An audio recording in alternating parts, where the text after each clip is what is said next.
Hey everyone, welcome to RotoWire Fantasy Football Live. Man, week 4 is almost in the books. Got a Monday nighter coming up here. Gonna have Anthony Servino on today to talk some reactions to the week 4 Sunday action, break down the Monday night game at the end of this thing. Remember, we're on 5 days a week, 11 a.m. Eastern, take off Wednesdays and Thursdays during the season. Still want to go back and forth. I did the start sit stream on Saturday this week. Decided to see if anybody would show up if I did one on Sunday, kind of impromptu. Had a number of people on that one. Maybe eventually like to hear some feedback to see what you guys would like. I think right now we're maybe just going to keep, even with the London games on, maybe we'll keep doing the show on Sunday, even with the London game. We'll see. But if you have feedback on that, feel free to drop that in the chat for me if Saturday or Sunday during the London games is better for you. Again, when you do the start sit, we try to give you the why so you can make your best lineup decision. Hopefully, we're winning those fantasy football games. All right. So first takeaway, the Buffalo Bills. They were playing at such a high level last couple of years. And then Allen hurts his elbow, Josh Allen. And then they really have a rough finish. Then the Damar Hamlin, unfortunate circumstance. I'm glad he's healthy. He was active yesterday. Player of the year, right? Comeback player of the year right there. He made it back. Tom McLaughlin, gotcha. He has a bad matchup. Mahomes had a bad matchup. He ran for 50 yards. And it is when Mahomes is a bad game, when you're throwing for maybe 230, not top of my head, but one touchdown, but he runs for 50 yards, and that made it a 300-yard passing game, really, with one touchdown. So realistically, the floor games for Mahomes, that's why you drafted him where you did, because his floor is startable. And his ceiling is clearly his ceiling. But back to the Bills. So, look, they're the story. And Allen's elbow healthy now. And they came out in the stage where Miami was the talking. We celebrated Miami last week. I was not throwing any shade on Miami last week. They scored 70 points. It was a celebration week. Morning, Albert. I know what Miami is. They're a very, very good team, but there's some things that go their way, right? But Josh Allen is an elite quarterback. And we see in the NFL, when you have an elite quarterback with a good offense around them, when they get into these big stage games, they have the ability to put the team on their back and just make it happen. And it was like everybody chipped in, but really Stephon Diggs, that was the man. And we knew the way that the zone that Vic Fangio and the Dolphins play, we knew that Diggs would have his opportunities, because what the purpose of that zone for Fangio is to really limit the explosives. And that's why we weren't big fans of Gabe Davis. Now Davis gets a touchdown, and he does go 361 and a touchdown, 3 targets. But if you're going to tell me Gabe Davis is getting 3 targets, we really are betting on a touchdown. And, it was a fine fantasy game, but it wasn't like, oh my God, Gabe Davis went off. But no, with that Fangio defense, the best part of Gabe Davis's game was going to be limited. Now, fortunately, if you started him, he came through for you, but really just Stephon Diggs. And, I had bet the over on 6.5 targets. I didn't foresee them blowing the crap out of the Dolphins. He would have sailed over. He would have had 11 targets in this game. But basically, they backed off. They backed off on James Cook's snap share when the game was out of hand. Murray and Latavius Murray, Damon Harris increased snap share because of the blowout, right? So there we have it. But James Cook, not a productive game on the ground, 12 for 29, but he catches a 48-yard pass and he scores. And so he does just fine for fantasy. But Josh Allen, back to him. One designed run, that was it. And it was a touchdown run. It was a beautifully constructed play. But he throws for 324, throws for 4 touchdowns, and he shows us. He is, obviously not Patrick Mahomes. Nobody is. But in this game, he was the man. So hats off to the Bills. Now, the Dolphins side of the ball. So the thing here is, we know what the Dolphins did to that horrific Denver defense, the one that gave up 28 points to the Bears, and it should have been more. Bears should have kicked that field goal late in the game. They didn't, whatever, right? But, all that said, divisional matchup. And what we get in these divisional matchups is familiarity with opponents. And the Bills know that if you take away Tua's first read, if you force him to throw to the outside, bad things can frequently happen. Now, Tua does okay from a stat line perspective, 282 yards and a touchdown, did throw a pick, got away with one too. But realistically, he was uncomfortable. And that is the concern with Tua. It's that if you make him uncomfortable, it's problematic. Now, they can overcome a lot of bad stuff because you have Tyreek Hill, you have Jalen Waddle, but the game plan for the Bills just took that timing away. And Tua needs timing. He needs space. In the system, when the system is working perfectly, Tua's an elite quarterback. But when the system is not working perfectly, maybe Tua's not an elite quarterback. The arm strength issue, and I know anybody could throw the ball 70 yards, I get it, or 60 yards, I get that. But again, when you need zip on certain passes, Tua doesn't always have that. And you watch it, even in his big games, there's always a couple underthrown long passes where like Tyreek Hill comes back in, jumps over two dudes and bails them. But Tua's going to be fine for fantasy. You're going to keep playing them. They're not playing the Bills every week. Now they lose Tre'Davious White in this game for the Bills. That's a problem. But the Bills are not a fast secondary, but they're very well coached. They maintain their gap integrity and they pass off players in the zone very well. And that was a problem for Tua. So that's Raheem Mostert had a beautiful catch on a play that a throw that should not have been made. I heard somebody say this morning that Mostert mossed somebody. He was right. He went up and just got the ball. But it was one of those plays where Buffalo, and here's what they did. They gave Tua a look pre-snap, and they moved post-snap. And it was like when Tua threw the ball, it was like you could tell. He knew he shouldn't have thrown it ball. Mostert bails him on that. So anyway, Mostert 7 carries for 9 yards, but he catches 3 for 36. So at least for fantasy, he gets you to 8 fantasy, but it's not what you were hoping for, not the touchdown every game. Obviously, he wasn't going to score every week. Now, Devon Achane, 2 more touchdowns, 3 catches for 19. And after the game was out of hand, he had a 50-yard run. So only 8 carries. But again, 11 touches. He goes over 100 combined yards and 2 touchdowns. Again, we're not going to see 2 touchdowns every week. He had 4 last week. But you're starting A-Chain now, I think, because, look, even though the 50-yard run is a garbage time run, he still has explosive speed. And I still think you're trusting him with 10 touches a game to be a top 24 back because Mike McDaniels, again, the matchups are not going to be Buffalo every week. So, we're kind of good there. Hill and Waddle just didn't get it done. It was the defense. It was the defense doing a great job, again, of making Tua go to reads he didn't want to go to. Braxton Berrios had the best fantasy game of them all. Caught more passes, 6 passes to the 7 combined for Hill and Waddle. The 43 yards was barely less than what Hill and Waddle each had, but Berrios scores the touchdown. Berrios was a good fantasy start yesterday.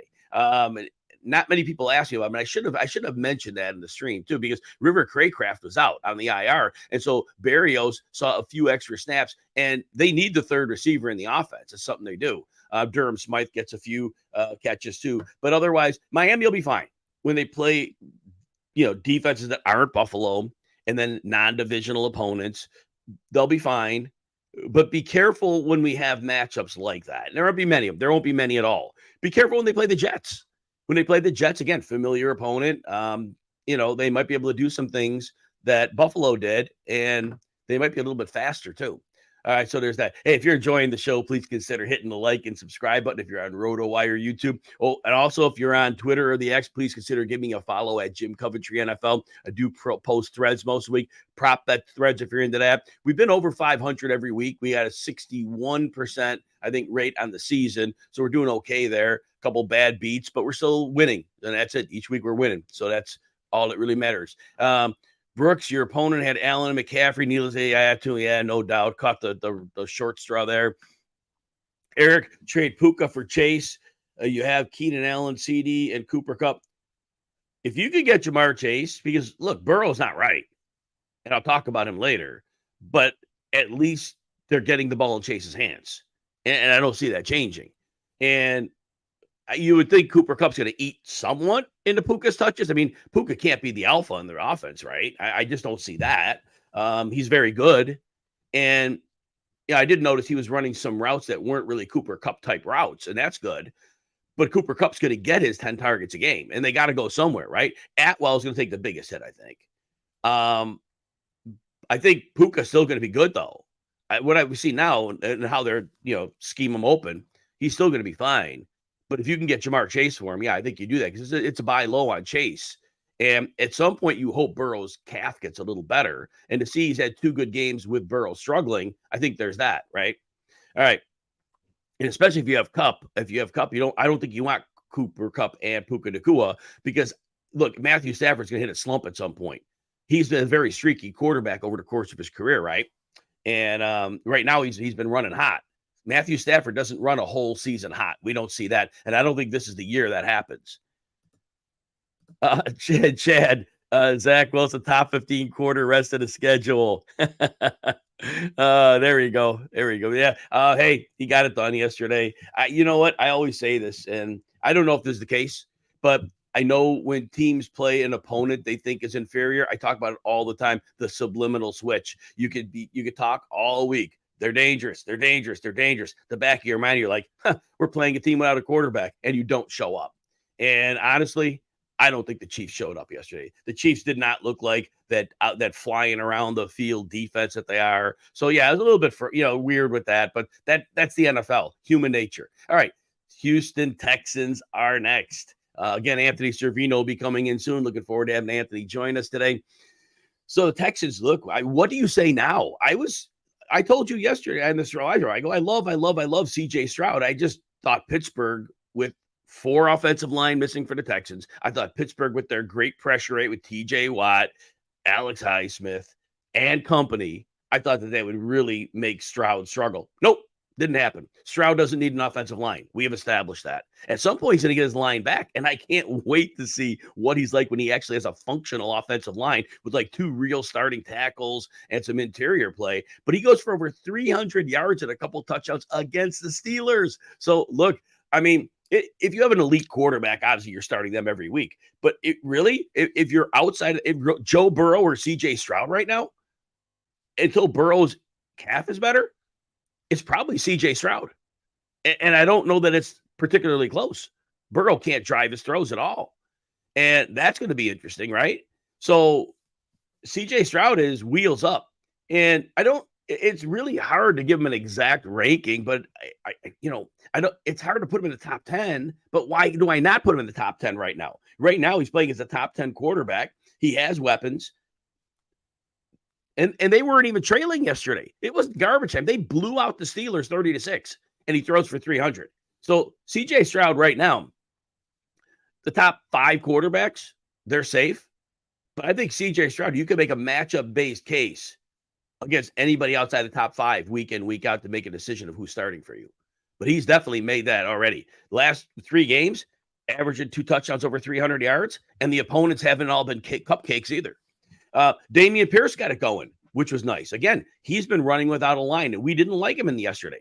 But with the 27-yard catch, he goes over almost 198 scrimmage yards and a couple catches. Doesn't score, but fine. But when Pierce starts getting his lineman, you still could buy low on Dameon Pierce, I think.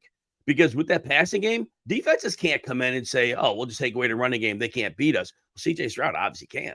So if you could buy low on Dameon Pierce, the guys who are on IR potentially could come back next week. I don't know how many of them. I don't know what their statuses are. I would guess some of them are coming back.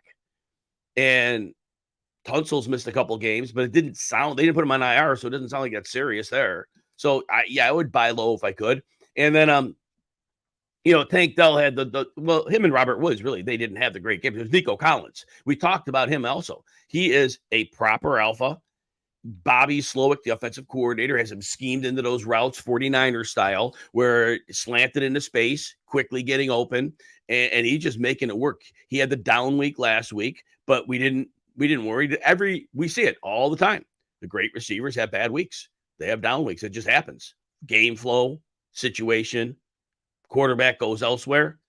Nico Collins, again, he's one of those wide receivers right now. Why am I not making him top 12? Yeah, Chad, right. Woods could have had a touchdown in that game. He definitely could have had a touchdown there. Anthony, I sent the wrong link. All right, good. Let me get Anthony Servino in here. Let me get him going here. I think I may have, oh man, poor Anthony. I sent the wrong link. Let me see if I can get something going here now. See if I can do this here for him. I'm going to have to check how I'm going to do this here. Give me a second, everybody. I'm going to try to talk through this, set up a different StreamYard, and let me see what I can do about getting a link for Anthony. Oh, don't get old, guys. That's the story of my life. Your top 10 reactions. And let me see if I can invite guests and get Anthony here. And I'm going to Slack him right now. Sorry about this little interruption. And we will get him on Twitter, actually. So, but yeah, with Nico Collins right now, I have to really consider where I'm putting him for my rest of season. But I have him like 15 or 16, but he may just be a top 12 guy across the board. That may just be the way to go with that. And all right, Anthony is going to be set here, and we'll bring him in. There we go. All right, so thank you for bearing with me on that. And we'll tell Anthony we got him. Typing in the chat real quick. Tell him to check his Twitter. Sorry. All right, good to go. Back at it. All right, so as we look through now, Atlanta Falcons. Anthony Servino, sorry about that. No, man, no worries. Sending wrong links to people, man. Story of my life. Anthony, we just got done talking about the Houston Texans, and the quick question is this. How high do we put Nico Collins in our rest of season rankings? You know, it seemed like Tank Dell could have been taking over, but like this week, especially when I was getting asked, you know, who to start in this wide receiver room, I really felt like Nico Collins is finally taking that step forward. I thought there was going to be a nice bounce back week, and we're starting to see that with Nico Collins. So I think we need to start really considering him as like possibly a newcomer into wide receivers we need in our starting lineups, because CJ Stroud's the real deal. 100%. You know, I was saying this for a couple of weeks. It's really since week one. Nico Collins is running clear alpha routes. Bobby Slowick, the 49er system. It's like he has him slanting into that space, and it is a perfect fit for that offense. He had the down week last week, but he's had 3 excellent weeks. He is their clear alpha. Remember, and we talked about this, Tank Dell, the two big plays he had last week. One play, there were 3 Jaguars defenders in the middle of the field, and they all miscommunicated. And while they were miscommunicating, Dell walked past them, and they got a long pass to him. That was a mistake. The other one, they left him completely open on a long touchdown. So Dell is going to be fine, but Nico Collins, even if the defense throws something at him, he's going to have an answer for it. Dell's very good, but because of his role, he's going to be week to week. For the most part, I think Nico Collins would be better more than not. Anthony, good call on that. The Bears, signs of life, but they played Denver. The Denver, they gave them 70 points the week prior to Miami. Same Miami, that what did they score? 20 yesterday against Buffalo. The Bears come in, score 28. They didn't even try a field goal at the end, which would have put them in the lead. The coaching staff is ridiculous. But that said, Justin Fields doesn't do it with his legs. 25 yards rushing. Throws for 335 and 4 touchdowns. Is he on his way back or no? You know, last year, Justin Fields, for what it's worth, got off to a slow start, and then it started clicking, but it was really with his legs. Yesterday, it was all, like you said, Justin Fields' arm, 335 and 4. He looked like, you know, possibly the best version of Justin Fields we've ever seen as a passer. And we also know if he has to use it, he can get the job done with his legs too. So despite the Chicago Bears being a dumpster fire, I think we can begin to trust Justin Fields again. Look at his upcoming schedule: Washington, Minnesota, Vegas, Chargers. That's through week 8. They're all bottom 12 easy matchups for enemy quarterbacks. So I think we're going to begin to see Justin Fields deliver on his price point that we drafted him at. Now, DJ Moore, you're getting what you wanted right now. 3 weeks ago, 6 for 104. Last week in a down week, 3 for 41, but he finds the end zone. 8 for $131 and a touchdown. And for all the people, and this is where we got to do our homework a little bit. People were saying Patrick Surtain. Well, I looked it up before the game, and I told people he plays 29% man.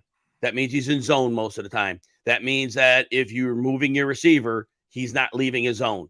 And I said that DJ Moore would be fine in this game. Didn't say he'd be 831 and a touchdown fine, but start him. And because Patrick Surtain is not playing shadow coverage every down in man-to-man defense. So the rest of the Denver defense can't run. So it works out fine. We learned what we thought going in yesterday. We also recommended on our stream to start Khalil Herbert. When the Bears are close or have a lead, he is their lead back. When they're trailing and they're in pass mode, it's Roschon Johnson. I told people, if you think the Bears are getting blown out, play Johnson. I thought the game would be close. Therefore, I said play Herbert. Well, Herbert plays 78% of the snaps, 18 for $103, catches a touchdown pass. understand their roles, at least for now. That's what the roles are. Now, the Bears may not win many games, but if they are in a situation where it's close, it is Herbert's backfield. Any different thoughts or general thoughts on that backfield, Anthony? I initially was on, well, it's only a matter of time before Roshan takes over, and that could still be true. But I like the way you phrased it, where we need to know the roles of these running backs, especially, and how the game's going to go. So, and people, if you're listening, it's not just us. Like, you can also put your own game script together and make your decisions that way. 100%. And that's part of my analysis. I mean, I do what I feel the game script's going to dictate. And then when we break down players in the start sit show, it's based on, and we know any game could go sideways, right? We never know, like when Miami's getting blown out. We don't know these are going to happen, but we go with probabilities. We live in that world. And if we do our homework, we get probability right more than we get it wrong. Sauger, good morning. Eagles are not as good as last year, but man, they're 4-0, which is kind of crazy. Chad asked a quick question, Anthony. Could Singletary be cut or traded from fantasy teams this way? He's getting 7 carries a week. Go ahead. I think so. Like, if you need the roster spot, if you need the bench spot, at this point, Devin Singletary is probably a handcuff without a ton of standalone value. And Pierce has held up so far early in his career, so I think we can move on from Devin Singletary. Yeah, I totally think that as well. Like I said earlier in the show, when Pierce gets his line back, look out, because he is a good running back. He's going without 4 linemen, and that's kind of crazy right now. Yep. Chad means cut from the Texans. No, he serves a role. Singletary is just an innings eater. You get him in, you get a few, give your running back a blow. They don't mind. They have no issue with him. 7 for 25 yesterday, a catch for 11. He was 9 for 41 the week before. They have no issue with him. He's just serving a function on a roster. That's all. Cole Kmet, couple touchdowns. You know what? He had 1 down game last week. Otherwise, he's at least 38 yards in every game. He's going to get targets in the middle of the field. He's their only middle of the field presence. And so he is going to get targets every week. Any words on Kmet? Yeah, Cole Kmet, he's volatile, and we've seen this throughout his career so far, where he's going to pop or he's not really going to give you a ton. So I think what's good here is no Chase Claypool in the lineup. I think the Bears could, if you're reading the reports, they can move on from Claypool, and that could actually be really good for Cole Kmet. Yep. 7, 6, 2, and 9. That's his targets from week 1. I don't know. We need to see Cole Kmet involved more. Now, Washington, toughest matchup for tight ends. So I would play Cole Kmet as a matchup play. And obviously, Washington's not a great matchup upcoming. Exactly. Now, Eagles, and Sauger mentioned in here, they're not as good as last year. Personally, I believe it's a big transition going from Shane Steichen, who is running their offense, to Brian Johnson. Brian Johnson is not anywhere near the level. You don't just step in. You might have coached with the guy. Doesn't mean you are the guy. We see it all the time. Think of all the disciples of the great coaches and how many of them don't pan out. Jalen Hurts, the biggest thing I see is the designed runs. They're not getting anything. He used to get big, explosive runs. Those runs are not being set up through the offense well. Now, as a passer, he goes for 319 and a couple touchdowns. Certainly not going to argue with that. But when you drafted Hurts, you drafted him thinking you were getting a 900-yard rusher. And unless things change, that is going to continue to be a problem. Thoughts on Jalen Hurts and even the passing game, which is the receivers are doing fine. Goddard's horrible right now, but the Eagles offense came alive a little bit. It was a shootout, but you bring up Hurts's legs, 3 touchdowns, which really came in 2 games, fewer than 37 yards rushing in all 4 games. Now, it's not like he's not carrying the football.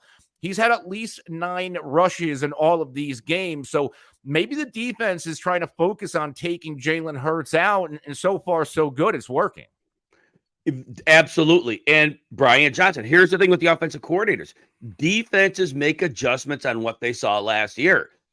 Steichen's not there to give the counterpunch. Brian Johnson may not have, he doesn't have the experience. B, he may not have the arsenal to come up with those adjustments. Now, it's always smart to say, you know what? Let's throw the ball to A.J. Brown. because that works. Doesn't matter who you are. You're not stopping A.J. Brown. Now, 2 games in a row, he's been targeted up, and he goes 9 for $175 and 2 touchdowns. As long as you get A.J. Brown the ball. And defense, again, you can't overplay anything on the Eagles. If you overplay the pass, they will run it down your throat. If you overplay the run, which you'll never do, then they'll kill you through the air. So defenses literally have to play him straight up. And that is always going to be an advantage for A.J. Brown. Devontae Smith, numbers aren't quite what they were last year. They're fine, 7 for 78 this week. But, again, the last 2 weeks, he's taken a downturn in targets. Targets are still fine. He had 9. But what do you think of Devontae Smith going forward? Well, just one more thought on Jalen Hurts, turnover-wise, giveaway-wise. He already has 3 interceptions. He had 6 all year. Last year, 2 fumbles lost. He already lost 1. So we're starting to see Jalen Hurts again, and this is a testament of now 2-year sample size for these defensive coordinators to try to take him out of the game with new offensive coordinator. So there are some growing pains. As far as Devonta Smith, I get he popped last year, but I never viewed Devonta Smith as that consistent contributor to fantasy. He was always the type of volatile player to me, again, even last year, despite his big season. So this doesn't really surprise me. Yeah, I mean, you know what? And as good as he is, he's the number 2. Yeah. And the targets, I was still surprised last year that down in the second half of the season, he significantly out-targeted A.J. Brown. It was like a good number. And I thought that would have to come back. I would think that if you're running an offense, as good as Smith is, if A.J. Brown's not getting the most targets, there's a fundamental problem. Maybe they're on their way to fixing that right now for them. Because, again, A.J. Brown raises the roof of your offense. 49ers. So we saw last week on Thursday night, Christian McCaffrey gave up some carries. I thought it was only because it was a short week. It was a short week, so they chipped in Mitchell and Mason. Well, we saw it again. McCaffrey dominates touches. Even when the game was getting out of hand, Jordan Mason got 3 carries and a target. That was it. McCaffrey, 8 targets, 20 carries. He's actually seeing the ball more than he saw it last year when they brought him over, and clearly nobody's stopping him. McCaffrey, if we were redrafting today, would he be a 1A with Justin Jefferson? How would you look at it? If you told me we were going to get this version of Christian McCaffrey, this amount of touches, this type of production, what does he have? 4 or 5, like all of these touchdowns. I'm drafting him number 1 overall ahead of Justin Jefferson. I don't think it's close, and I love Justin Jefferson, but like what McCaffrey's doing right now, I don't want to say unprecedented, but like 4 touchdowns, like nobody else outside of Ayuk really got involved. I'm not even sure Deebo Samuel, again, he was banged up, but he was active. He did not get a single target. No. And here's was crazy. And at the start, I told people, I go, be very careful with Deebo. He didn't practice all week. He's active. I was saying he probably is going to be a decoy here. What was crazy, he has a rib injury, right? They give him 3 rushing attempts. If you've got rib injury and why would you give him the ball on rushing? And 2 of those for sure, the game was out of hand already. And I don't get it. If you were going to protect him, then protect him, right? And at that point, they didn't need him. And the 3 carries went for 6 yards. But in the same breath, I know the injury, the decoy, but in the same breath, George Kittle only had 1 target. Back in week 2, he only had 3 targets. So this might just be the offense where it's going to run through McCaffrey, and there might be one other guy who's featured. And if it's working, they're going to stick to it. Right. Think about this, Anthony. Purdy throws 21 passes. 8 of those go to McCaffrey. That leaves 13 passes for the rest of the team. Well, what do you do with that? And 6 of those targets went to Ayuk. Mm-hmm. And rightfully so. And here's the thing. They're all great. That's the problem. They're all great players. Kittle's a superstar. Samuel's a superstar. Ayuk is playing at another level as a receiver. If he was on a pass-first offense, he would maybe be in the discussion of a top 6 or 7 receiver. I believe he's that good. In this offense, he'll never get the consistent target share to be able to do that. And, of course, it helps to be playing for Shanahan, but Ayuk is a legitimate beast. Yeah. All right. I believe he's in a walk year too. So we could finally see Ayuk get his opportunity, because I don't know how the 49ers can just keep paying everybody. Kansas City. Let's go to Kansas City. Him and T. Higgins, Ayuk and T. Higgins, this wide receiver free agent group, I know it's early, but it could potentially be really, really exciting for fantasy. Now, Higgins apparently messed up his ribs yesterday. There was talk there could be breaks. So he played about half of the game yesterday, couple catches, one really big game and three pretty terrible ones. But the rib injury certainly did not. And Joe Burrow's not helping anybody right now. I guess we'll talk about them while we're at it. So Joe Burrow, I mean, clearly the calf's a major problem. Mike Vrabel, great coach. He realized, you know what? Compromise calf. Let's get some pressure up the middle, make him uncomfortable. And that offense did not get going. They put up 3 total points on the day. Chase gets it okay for fantasy with like a 7 for 79, I believe, top of my head. What are we doing with Joe Burrow? And what are we doing? I mean, we're starting Chase, of course, but what are we doing with the rest of these players for fantasy? The panic meter right now, and I give Cincinnati, especially early, the benefit of the doubt because they're perennial slow starters, but this is really slow. Joe Burrow, depending on your scoring format, his best week, and I'm using the RotoWire points in front of me, 19.6, and then 4, 12, and then 8 yesterday. And Tennessee, normally a phenomenal matchup to throw on, and he normally plays really well. But not a great look for Joe Burrow, not a great look for this offense. I don't think it's because of T. Higgins and his injury, because Chase still had a solid day. Something's off in Cincinnati. I don't know what it is. I mean, Burrow was taken off the injury report going into this game. I don't know if something flared up, but something just seems broken with the Cincinnati Bengals. This is not the same team that made potential Super Bowl runs in the past 2 years. I think whatever the deal with the calf is, they cannot have creativity on offense because they can't. Everything has to be get the ball out quick, and defenses know that. And so defenses are going to try to mess with the timing of that. And the reason Chase is getting it done is because he's Jamar Chase. If you simply get the ball in his hands, he could make somebody miss. He could turn it into a positive play. And obviously he crushed the Rams last week. And, but if you're going to tell me that you're going to get these 7 for 79 games, yeah, it's real frustrating knowing you spent maybe the second pick in the draft on him. But I don't know that signs of life are coming here.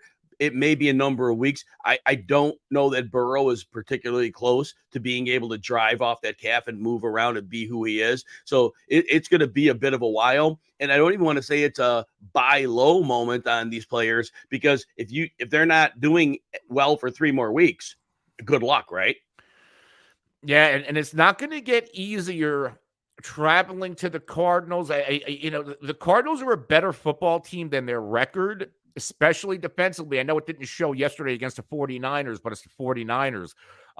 Look what the Cardinals defense did to Dallas, holding them out of the end zone. Like they're going to pressure Joe Burrow. And it could be the Cardinals. I mean, if you want an early value money line pick, that Arizona money line is looking really good right now. Oh, that's a really good call on that. That's a great call, man. Arizona, they are, they're feisty. I mean, right now, they look like they are a decent football team. They're not going to win many games, but this is not what we thought was worst team in the league by far. They're definitely going to get in the number 1 pick. That's not the case. Let me tell you, depending on when Kyler comes back, and because this is the NFC, if Kyler comes back sooner rather than later, and they're in a position to make a wild card run, I would take some type of a future. Yeah, no question about it. It's just been fun to watch them. And again, James Conner clearly didn't go off, but he continues to get it done every week. And Michael Wilson thing, I think that was a little bit flukish, but you know what? He's going to get targets in that offense. They're going to trail, and so maybe he starts trending upwards. Could be worth a move on the waiver wire just in case he gets going. His targets were low. It was a 7-target game. I think he had 9 targets all season before them. Don't think he's a superstar. I think he's a very limited receiver. But when you have limited options, defense has to deal with Marquise Brown and Connor. And, well, maybe he ends up being a flex type play. I don't know if there's much more than that going forward on there. Next thing, Anthony. Well, before that, I want to mention everybody, if you want to check out RotoWire for free without a credit card, you can go to rotowire.com. gym set you up with a couple of days of free access. See all that we've got to go over. Anthony, over on the SEO side, anything we need to hype? The Kentucky sports betting launch was a big success. It went live September 28th. But no matter what state you're in, if you're not with the top legal sports books, we have a whole bunch of terrific promo codes. And all you have to do is go to the RotoWire site, go to our sportsbook section, and sign up through our promo codes. And there's thousands of bonus bets that you can sign up for today. Yeah, absolutely. Because we know we love to get our gambling in, and we can definitely do that. And we've got you covered over at RotoWire, as we always do. All right, Anthony, let's cover the Monday night game before we get on out of here for today. So right now, the Seahawks are -2 at the Giants. Over and under is 47.5 on this. The biggest injury news, Saquon Barkley and Andrew Thomas, the left tackle, are both out in this game. Yeah. So when the Giants have the ball, they've been a bottom 2 team in pass protection. And obviously with no Andrew Thomas, good luck. Seattle has been surprisingly top 11 in coverage. I mean, in pressure, I should say, but their coverage has been bad. Tariq Woolen's been hurt. He should be back this week. So what are you looking at from the Giants? No Saquon. He's doubtful. He's not playing, right? I mean, what are you looking? When they're doubtful, I usually personally in my mind rule them out. Same thing. And that's what I was saying. He's out, but he's doubtful. So there's a 5% chance he plays. Don't count on it. So what will the Giants try to do, and will they have any success moving the ball on Seattle? Seattle's defense is good. It's not great. What's in the Giants' favor is that it's a home game, because we know it's hard to play in Seattle. Fantasy-wise, Matt Breida might be in play tonight as a Saquon pivot. Seattle gives up they're a bottom 10 matchup, easy matchup, for enemy running back. So I kind of like Matt Breida tonight.